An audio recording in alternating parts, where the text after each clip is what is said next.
Nanindigan ang ilang kongresista na dapat manatili ang 50 milyong pisong pondo ng Bataan Nuclear Power Plant o BNPP. Reaksyon ito ng ilang mababatas sa napabalitang planong pagtatanggal sa pondo ng BNPP. Ayon sa mga mababatas, dahil sa buwanang budget ng planta ay napapanatili ang maayos na kondisyon nito bagamat patuloy na nakabinbin ang operasyon nito. Si Eden Suarez sa detalye.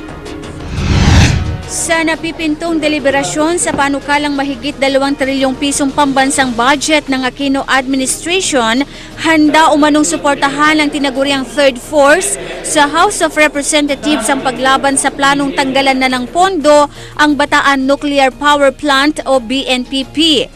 Nasa 50 milyong piso kada buwan ang inilalaan ng gobyerno para sa maintenance ng BNPP upang mapanatili umano ang maayos na kondisyon nito habang patuloy na nakabinbin ang operasyon.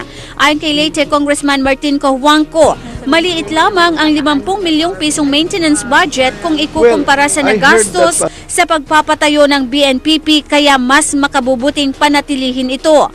There was plans to scrap it, no? Now, I find that a little odd kasi for all the time that it has been there, no? It's been maintained. Kumbaga binayaran na yun eh. Di pakinabangan naman din natin, di ba? And you have to remember that nuclear power is renewable source of energy. Sa isinagawang inspeksyon sa BNPP, muling ipinakita ni dating Pangasinan Congressman Mark Cojuangco ang maayos na kondisyon ng planta sa kabila ng matagal na panahong pagkakasara nito.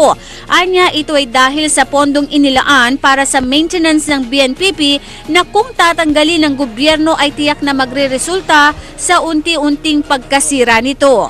Nandito tayo ngayon sa pinakapuso ng nuclear power plant ng BNPP. Ito ang Nuclear Steam Supply Site kung tawagin, kung saan narito yung dalawang malaking steam generator. Ito raw steam generator na ito ang wala ang Fukushima Nuclear Power Plant, kaya naman nung mangyari yung trahedya sa kanila ay naging malawak ang pinsalang dulot nito. Going to show na nakakaiba talaga ang ating BNPP, siya po ang mas safe na design na nuclear plant. Sa harap ng patuloy na pagtaas ng singil at problema sa supply ng kuryente sa bansa, muling binuhay ni Cojuangco ang Bataan Nuclear Power Plant.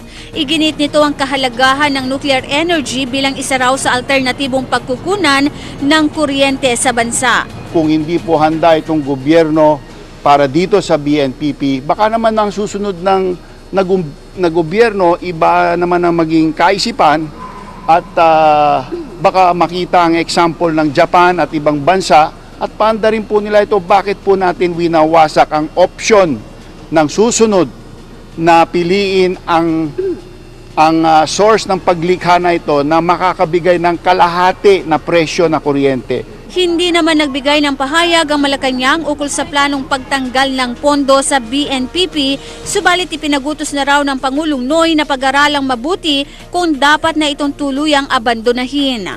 Para sa mata ng Agila, Eden Suarez, Eagle News.